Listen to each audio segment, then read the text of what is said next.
سبحان اللہ ما اجمل کا ما حسن کا ما اکمل کا لک الحمد یا من بیدہ الملک وہو علی کل شیء قدیر والصلاة والسلام علی جمیع الانبیاء خصوصاً علی سیدنا و مولانا محمد النبی الامی وعلی آلہ و اصحابہ و اولیاء امتہ اجمعین اما بعد فاعوذ باللہ من الشیطان الرجیم بسم اللہ الرحمن الرحیم قال اللہ تبارک و تعالی فی القرآن الحکیم ان اللہ و ملائکتہ یصلون علی النبی یا ایہا الذین آمنوا صلوا علیہ وسلموا تسلیما الصلاۃ والسلام علیک یا رسول اللہ وعلی آلک و اصحابک یا نبی اللہ۔ اللہ تعالیٰ کی حمد و ثنا، جان عالم، وجہ تخلیق کائنات حضرت محمد مصطفیٰ صلی اللہ علیہ وسلم اور آپ کے جمیع آل و اصحاب کی بارگاہ ناز میں درود و سلام کے نذرانوں کے بعد میرے لیے انتہائی عزت اور احترام کے لائق سامعین عزیز وقار، میرے دینی اور یقینی دوستو، بزرگ اور بھائیوں، بحمدہ تعالیٰ نبی کریم صلی اللہ علیہ وآلہ وسلم کی سیرت مبارکہ کے دروس کا تسلسل جاری ہے۔ آج اسی سلسلے کو آگے لیے بڑھیں گے اور غزوہ خندق کے بعد کے حالات اور غزوہ بنو قریظہ کے حوالے سے اپنی معروضات آپ کی خدمت میں پیش کروں گا۔ اللہ تعالی ہم سب کو حق کی پیروی کرنے کی توفیق مرحمت فرمائے۔ غزوہ خندق کے حوالے سے آپ نے پچھلے درس میں سماعت کیا کہ کفار میدان چھوڑ کر کیسے بھاگے، اور اس کے بعد شہدائے غزوہ خندق کے حوالے سے میں نے اپنی گفتگو کو اختتام پذیر کیا تھا گزشتہ درس میں، اور آج اسی درس کو آگے لیے بڑھیں گے۔ مقتولین کفار میں عمر بن عبد ود، جس کو سیدنا علی کرم اللہ وجہہ الکریم نے واصل بجہنم کیا، نوفل بن عبداللہ بن مغیرہ، جس کو سیدنا زبیر بن عوام رضی اللہ تعالی عنہ نے جہنم کا ایندھن بنایا، اور عثمان بن منبہ، اور اس کے علاوہ مسلمانوں کے جو شہداء تھے ان کے نام انس بن اوس، عبداللہ بن سہل، طفیل بن نعمان، ثعلبہ بن انما، قعب بن زید النجاری، قیس بن زید بن عامر، عبداللہ بن ابی خالد، ابو سنان بن سیفی بن صغر رضوان اللہ تعالی علیہم اجمعین۔ غزوہ خندق میں سیدنا سعد بن معاذ رضی اللہ تعالیٰ عنہ کو تیر لگا، جو کہ حبان بن قیس بن الارقہ نے آپ کو تیر مارا، جس سے آپ شدید زخمی ہوئے، اور اس زخم کی تاب نہ لاتے ہوئے بعد میں آپ نے جام شہادت نوش کیا۔ اور تیر مارتے وقت حبان بن قیس نے بہت بلند آواز سے نعرہ لگایا، خذھا وانا ابن الارقہ، یہ تیر سنبھال، میں ارقہ کا بیٹا ہوں۔ نبی کریم صلی اللہ علیہ وسلم نے اس کے جواب میں فرمایا تھا، ارق اللہ وجہک فی النار، اللہ تعالیٰ تیرے چہرے کو آگ میں عرق آلود کرے۔ حضرت سیدنا سعد بن معاذ رضی اللہ تعالیٰ عنہ نے اللہ سے دعا فرمائی، یا باری تعالیٰ اگر ان کفار کے ساتھ مزید جنگ کا معاملہ اگر جاری رہنا ہے، اور تو جانتا ہے سارے معاملات کو، تو مجھے اتنی زندگی عطا فرما کہ میں اس زخم کے ساتھ بھی ان کے ساتھ نبرد آزما ہو سکوں، اور اس قوم کو یہاں سے ذلت اور شرمندگی کے ساتھ بھاگنا پڑ جائے، کیونکہ میں جانتا ہوں کہ اس قوم نے تیرے نبی کو اذیت دی اور مکے سے باہر بھیج دیا، اور رسول اللہ صلی اللہ علیہ وسلم پر ظلم و ستم کے پہاڑ توڑے۔ میں چاہتا ہوں میں اس ظلم اور زیادتی کا بدلہ لے سکوں۔ بہرحال اگلا دن صبح کے وقت جب نبی کریم صلی اللہ علیہ وآلہ وسلم کو یہ خبر دی گئی کہ کفار اپنا ساز و سامان چھوڑ کر بھاگ نکلے ہیں، تو آپ صلی اللہ علیہ وآلہ وسلم نے فرمایا، الآن نغزوہم ولا یغزوننا نحن نصیر الیہم، اب ہم ان پر حملہ کریں گے۔ یہ آخری حملہ تھا جو مسلمانوں پر کفار کی طرف سے کیا گیا۔ تاریخ شاہد ہے رسول کریم صلی اللہ علیہ وآلہ وسلم کی یہ پیشن گوئی ویسے ہی پوری ہوئی جیسا کہ آپ نے ارشاد فرمائی تھی کہ اب کفار ہم پر حملہ نہیں کریں گے، اس کے بعد جو بھی صورتحال ہوگی مسلمان ہی کفار پر حملے کرتے رہیں گے۔ نتیجتاً رسول اللہ صلی اللہ علیہ وسلم کے یہ کلمات طیبات بعین ہی ویسے ہی پورے ہوئے جیسا کہ آپ نے ارشاد فرمائے تھے، یہاں تک کہ مسلمانوں کا سلسلہ فتح مکہ پر جا کر اختتام پذیر ہوا، یعنی مکہ فتح ہو گیا۔ نبی کریم صلی اللہ علیہ وآلہ وسلم اللہ تعالیٰ کی اس عظیم احسان کو ہمیشہ سے یاد رکھتے تھے کہ جب ایک بہت بڑا لشکر 12,000 کی تعداد میں چند مسلمانوں کے لیے مدینہ شریف کی طرف لشکر جرار بن کر امڈ آتا ہے اور رسول کریم صلی اللہ علیہ وآلہ وسلم کے خلاف یہودی بنو قریظہ بھی غداری کا ثبوت دیتے ہیں، لیکن اللہ تعالیٰ نے ماں سوائے 2 یا 3 یا 4 مسلمان جن کی تعداد میں نے آپ کے سامنے بیان کی، بہت کم مسلمان شہید ہوئے، مسلمانوں کو کثیر مال غنیمت بھی حاصل ہوا اور کفار کو ناکامی کا سامنا کرنا پڑا۔ رسول کریم صلی اللہ علیہ وآلہ وسلم اکثر اوقات جب اللہ تعالیٰ کے اس احسان پر شکر فرماتے تو فرماتے لا الہ الا اللہ وحدہ اعز جندہ ونصر عبدہ وحزم الاحزاب وحدہ، اللہ تعالیٰ کے سوا کوئی معبود نہیں، اس نے اپنے لشکر کو فتح کی عزت بخشی، اپنے بندے کی مدد فرمائی اور تمام احزاب کو تنہا شکست دی۔ جب سارا میدان کفار کے اس لشکر جرار سے خالی ہوا تو رسول کریم صلی اللہ علیہ وسلم نے مجاہدین کو اپنے گھروں کی طرف جانے کا حکم ارشاد فرمایا اور تمام کے تمام مجاہدین خدائے وحدہ لا شریک کی بارگاہ میں شکر بجا لاتے ہوئے اپنے اپنے گھروں کی طرف روانہ ہوئے۔ لشکر کفار کا واپس لوٹنا اور ان کی جو جمعیت تھی جس کو اللہ تبارک و تعالیٰ نے ختم فرما دیا اور مسلمانوں سے ان کو شکست کا سامنا رہا، ان تمام حالات و واقعات کو مد نظر رکھتے ہوئے مورخین اسلام اور علماء اسلام نے غزوہ احزاب سے چند اہم امور اور ان کے نتائج کو مستنبط کیا ہے، نتائج اخذ کیے ہیں کہ اس غزوے سے مسلمانوں کو بہت سے فوائد حاصل ہوئے۔ سب سے بڑا فائدہ تو یہ تھا کہ یہودی جو کہ مدینے کی تجارتی منڈیوں پر اور مدینے کے گرد و نواح میں اپنا اثر و رسوخ رکھتے تھے اور مسلمانوں کے خلاف چھپ کر سازشیں کرنے میں مشغول رہتے تھے، مسلمانوں کے خلاف غداری کر کر اپنے اس عہد کو توڑ کر اب مسلمانوں کو انہوں نے خود ہی کھلا موقع دے دیا کہ مسلمان ان کے ساتھ جو چاہیں سلوک کریں، لہٰذا اس سے یہودیوں کی جو ریشہ دوانیاں تھی اور یہودیوں کے خفیہ منصوبے تھے ان کو بھی ختم کرنے کا مسلمانوں کے ہاتھ موقع آ چکا تھا۔ دوسرا یہ تھا کہ رحمت عالم صلی اللہ علیہ وسلم سے انہی ایام میں، یہ جو غزوہ خندق کے ایام تھے، کئی معجزات کا ظہور ہوا اور بہت سے بد باطن منافقین اور بہت سے لوگوں نے، یہودیوں نے جب رسول کریم صلی اللہ علیہ وسلم کے ان معجزات کو اپنی آنکھوں سے وقوع پذیر ہوتے دیکھا تو دولت اسلام سے بہرہ مند ہو گئے۔ اور تیسرا معاملہ یہ ہوا کہ مشرقین اور یہود کا جو مسلمانوں کے خلاف ایک محاذ تھا جس میں دونوں کا دعویٰ تھا کہ ہم ایک دوسرے کے ساتھ مل کر مسلمانوں پر حملہ کر رہے ہیں، اللہ تبارک و تعالیٰ نے ان کے اتفاق اور اتحاد کا راز بھی کھول دیا۔ اللہ نے قرآن میں فرمایا تحسبوہم جمیعا وقلوبہم شتیٰ، یعنی آپ خیال کرتے ہیں یہ ایک ہیں لیکن ان کے دل متفرق ہیں، ایک دوسرے سے دور دور ہیں۔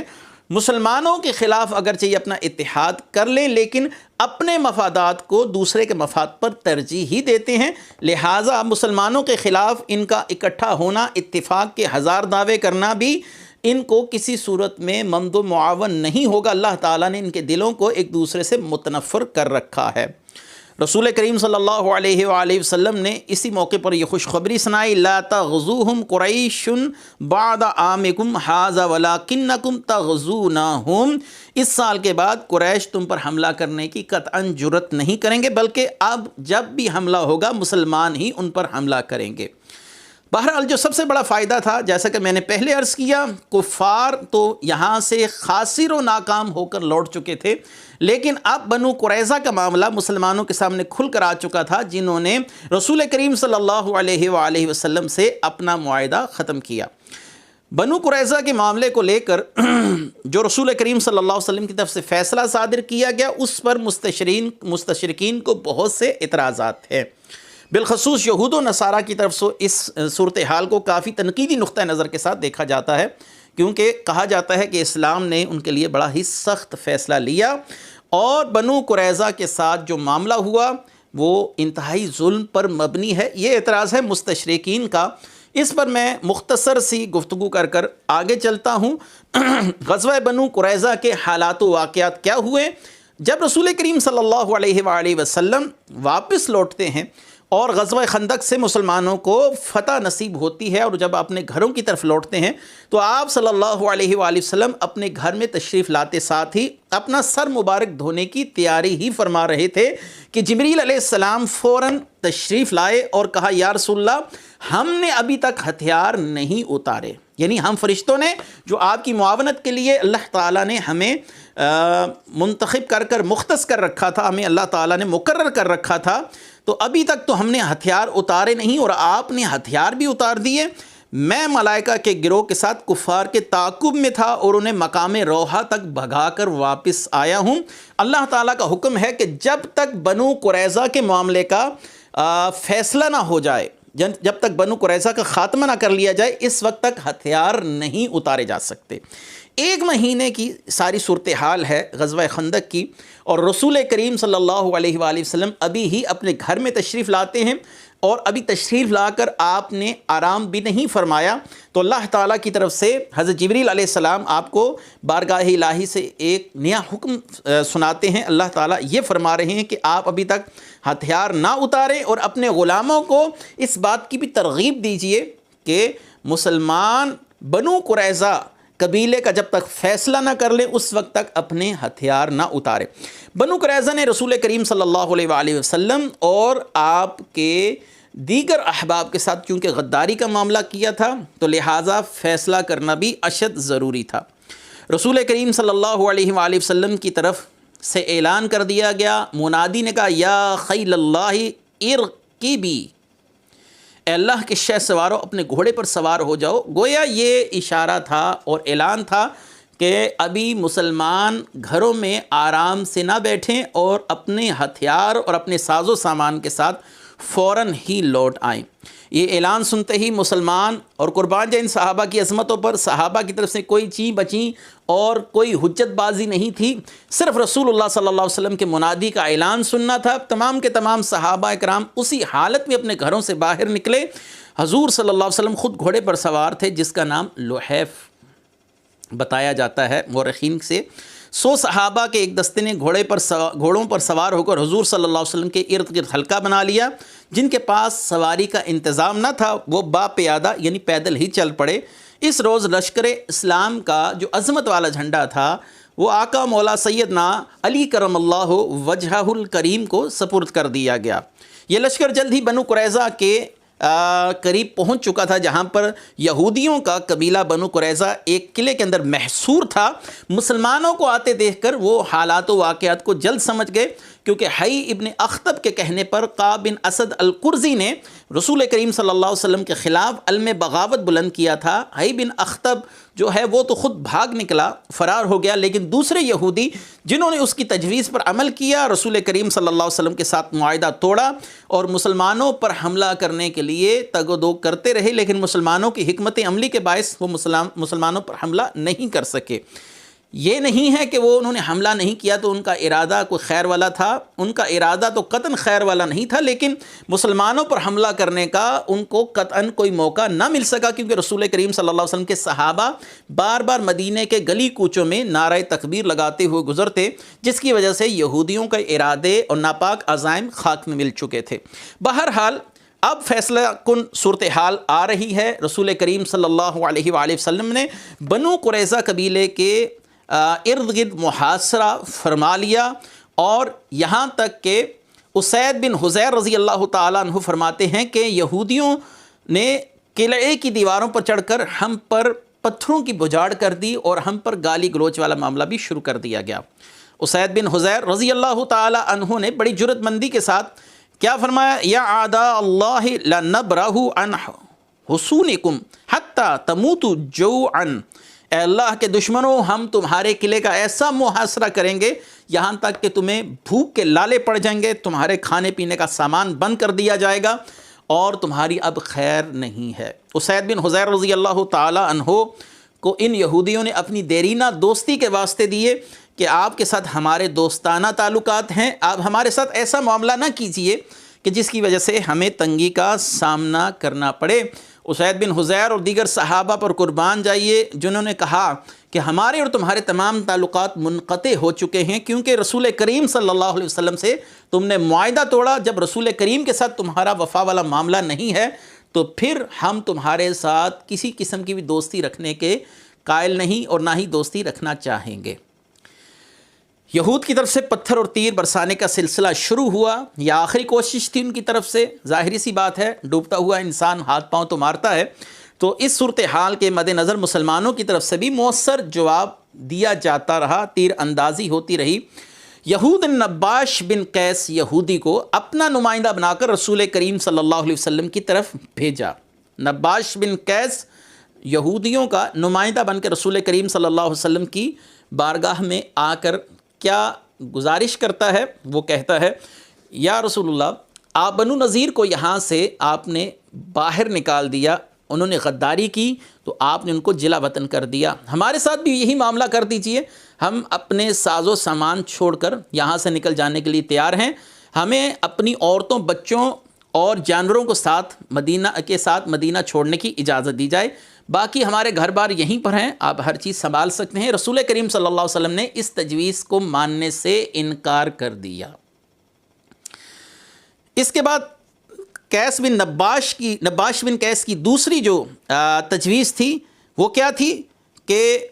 ہم اپنا سارا مال و متاع یہیں پر چھوڑ جاتے ہیں، صرف ہمیں اپنے بیوی بچوں کے ساتھ چھوڑ دیا جائے، ہمیں جانے دیا جائے، ہم نہ اپنا سامان لے کے جانے کے لیے تیار ہیں، نہ مویشی لے کے جانے کے لیے تیار ہیں، صرف ہماری جان خلاصی کی جائے، ہمارے بیوی بچوں کو چھوڑ دیا جائے، تو ہم آپ صلی اللہ علیہ وآلہ وسلم کے ساتھ اس فیصلے پر بھی آمادہ ہونے کے لیے تیار ہیں۔ یہ تجویز بھی نبی کریم صلی اللہ علیہ وسلم نے مسترد فرما دی۔ حضور صلی اللہ علیہ وسلم نے فرمایا، اگر تم اپنے متعلق میرا فیصلہ ماننے کے لیے تیار ہو تو تمہارے ساتھ ایک بات کی جا سکتی ہے، مفامحت کی بات چیت کی جا سکتی ہے۔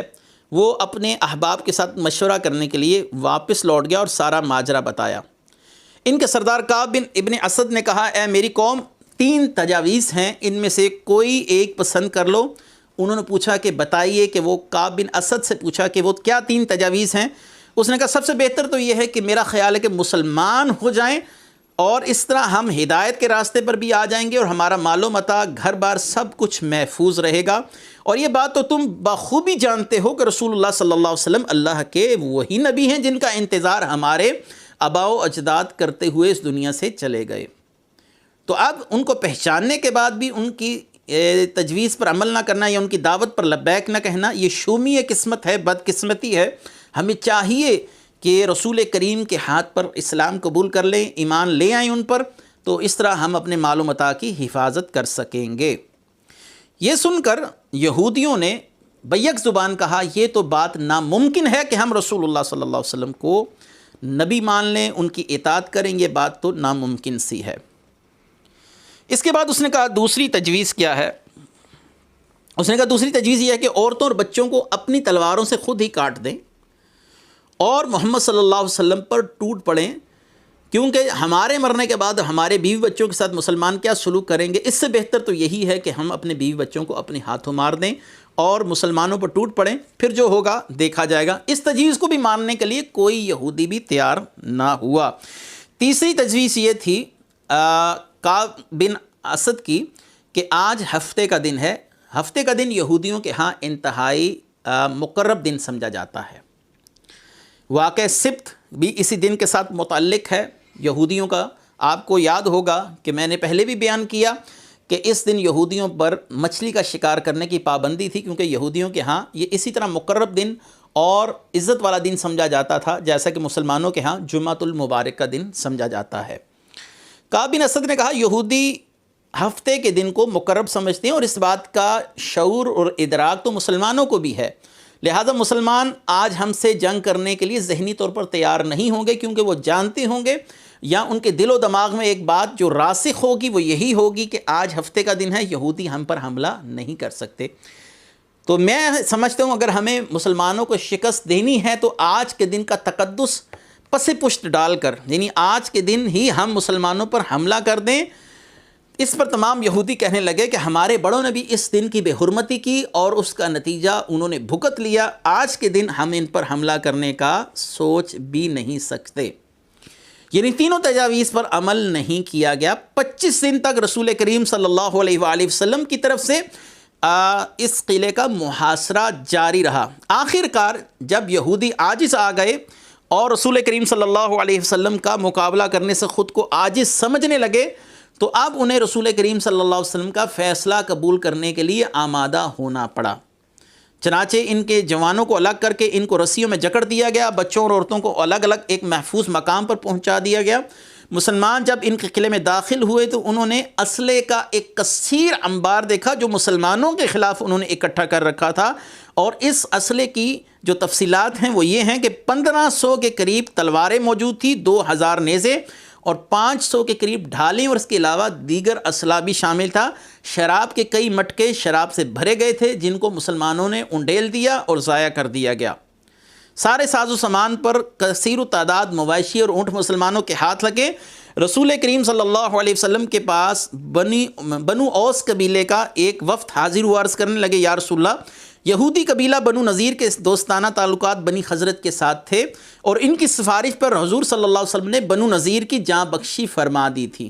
جیسا کہ میں نے پہلے دروس میں عرض کیا کہ بنو نذیر کو یہاں سے رسوائی کے ساتھ نکالنا پڑا، اور وہ بڑے اس رسوائی پر بھی خوشی سے پھولے نہیں سماتے ہوئے اپنا گھر بار چھوڑ کر نکل گئے۔ اب مسئلہ اسی طرح یہودی قبیلے بنو قریظہ کا تھا۔ بنو قریظہ اس بات کی امید رکھے ہوئے تھے کہ رسول کریم نے جیسے بنو نذیر کو یہاں سے جلا وطن کیا ویسے ہی ہمیں جلا وطن کر دیا جائے گا، لیکن ان کا معاملہ زیادہ سنگین تھا، اور مسلمان دو طرف اپنے دشمن کے ساتھ نبرد آزما تھے۔ ایک طرف کفار تھے اور اندرونی دشمن بنو قریظہ تھے، اور اگر بنو قریظہ اور کفار اپنے اپنے ناپاک عزائم میں کامیاب ہو جاتے تو یقیناً رسول کریم صلی اللہ علیہ وسلم اور دیگر صحابہ کرام کی جانوں کو خطرہ رہتا، لیکن اللہ تعالیٰ نے اپنے خصوصی فضل سے مسلمانوں کی حفاظت فرمائی۔ نہ ہی بنو قریظہ اپنے ناپاک عزائم میں کامیاب ہو سکے اور نہ ہی کفار۔ اس لیے بنو قریظہ کا جو جرم ہے اس کو جنگی نوعیت کے لحاظ سے انتہائی بڑا جرم سمجھا جاتا ہے، اس لیے ان کی سزا کو بھی بڑی سختی کے ساتھ وارد کیا گیا۔ ان کی سزا بھی بڑی تھی۔ قبیلہ اوس کے چونکہ اچھے تعلقات تھے بنو قریظہ کے ساتھ، تو بنو قریظہ نے ایک تجویز یہ دی کہ قبیلہ اوس کا اگر کوئی شخص ہمارے لیے فیصلہ کرے تو ہم اس فیصلے کو قبول کر لیں گے۔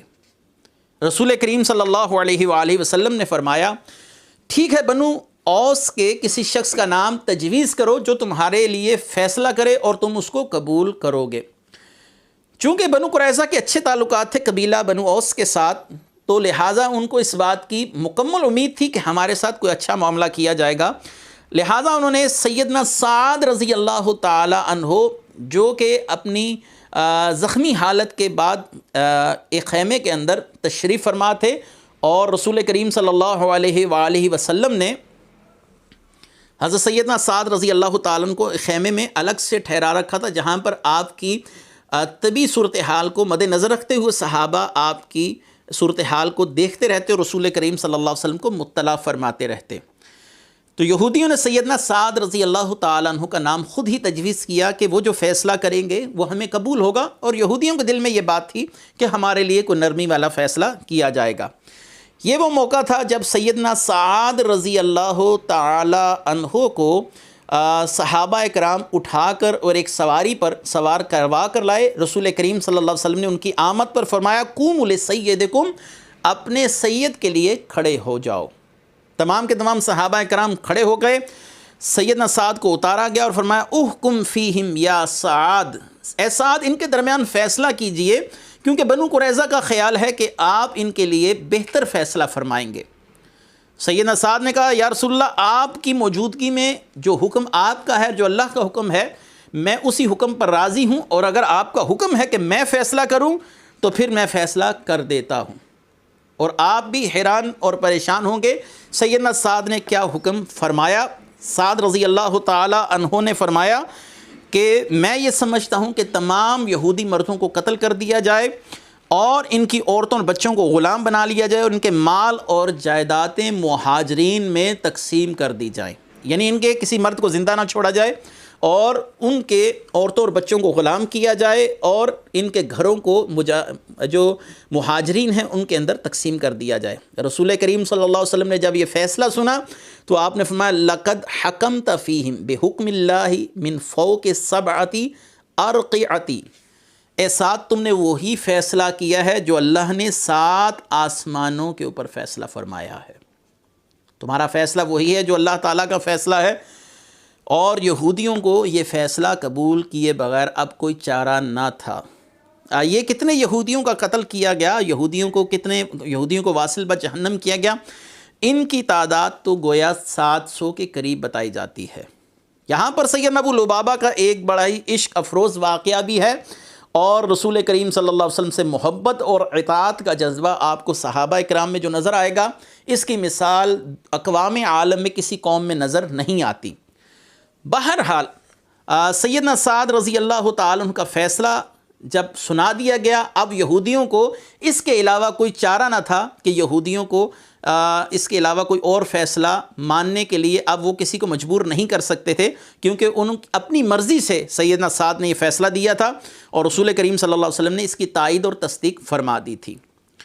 جب لشکر اسلام نے سختی سے ان کا محاصرہ کیا ہوا تھا، انہی ایام میں حالات کی سنگینی نے جب انہیں خوف زدہ کیا، تو بارگاہ رسالت میں گزارش کی گئی یہودیوں کی طرف سے کہ آپ ابو لبابہ بن منذر کو ہماری طرف بھیجیے تاکہ ہم ان کے ساتھ کچھ گفتگو کر سکیں اور شاید کوئی مفاہمت کا راستہ نکل آئے۔ ابو لبابہ بن منذر جب وہاں پر پہنچے تو تمام کے تمام یہودی ان کے ادب کے لیے کھڑے ہو گئے، اور عورتوں اور بچوں نے چیخو پکار شروع کر دی، یعنی جس کو یعنی واسطے دینا اور دہائیاں دینا۔ سیدنا ابو لبابہ بن منذر رضی اللہ تعالیٰ عنہ سے گفتگو شروع ہوئی، اور یہودی نے پوچھا کیا ہم محمد صلی اللہ علیہ وسلم کو اپنا حاکم تسلیم کر لیں اور ان کے فیصلے کو تسلیم کر لیں، تو کیا اس میں ہمارے لیے بہتری رہے گی؟ ابو لبابہ نے اپنی زبان سے کہا ہاں، لیکن اسی اثناء میں آپ سے بے اختیاری طور پر، غیر ارادی طور پر ایک ایسا فعل سرزد ہوا جس کی سزا سیدنا ابو لبابہ نے خود کو دی، اور 6 دن تک خود کو مسجد کے ستون کے ساتھ باندھ کے رکھا۔ ابو لبابہ نے اپنے ہاتھ کے اشارے سے اپنی حلق کی طرف اشارہ کیا، گویا یہ اشارہ تھا کہ تمہاری گردنیں کاٹ دی جائیں گی۔ ابو لبابہ کو بعد میں اس غلطی کا احساس ہوا کہ مجھے یہودیوں کے ساتھ اس طریقے سے گفتگو نہیں کرنی چاہیے تھی، کہ رسول کریم صلی اللہ علیہ وسلم نے مجھے نمائندہ بنا کر بھیجا اور میں نے یہودیوں سے کہا کہ رسول کریم صلی اللہ علیہ وسلم تمہاری گردنیں کاٹ دیں گے۔ ابو لبابہ پھر رسول کریم کے پاس تشریف نہیں لائے، سیدھا مسجد میں گئے اور خود کو ستون کے ساتھ باندھ لیا، اور جب رسول کریم صلی اللہ علیہ وآلہ وسلم نے فرمایا کہ ابو لبابہ کو پتہ کرو کہ وہ کہاں گئے ہیں، تو صحابہ نے کہا یا رسول اللہ ان کے بقول ان سے ایک خطا سرزد ہو گئی ہے،